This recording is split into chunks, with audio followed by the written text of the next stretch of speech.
Welcome to Chillin' 101. We hope this video helps. You start by preparing the system. Sign in with an administrator account and make a full backup or system restore point so you can recover if needed. Once done, reboot into Hvci/BIOS to confirm secure boot and virtualization settings. Note any restrictions. Then return to Windows and open Windows Security, go to Device Security, and click Core Isolation Details to locate the Memory Integrity toggle.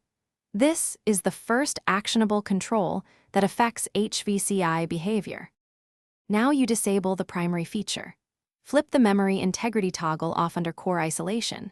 Accept prompts and let Windows prepare changes.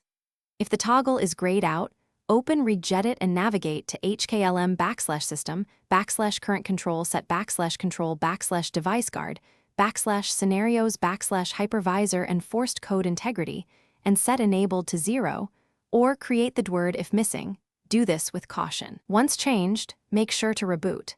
If Windows still enforces Hvci, run an elevated command prompt and adjust boot settings with bcdedit commands as a fallback.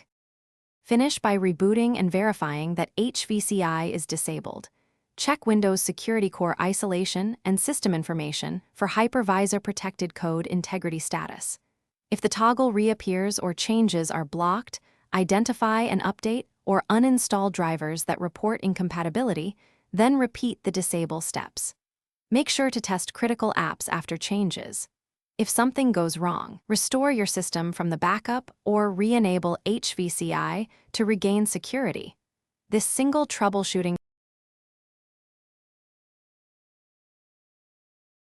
Thanks for watching. Consider subscribing if we helped you.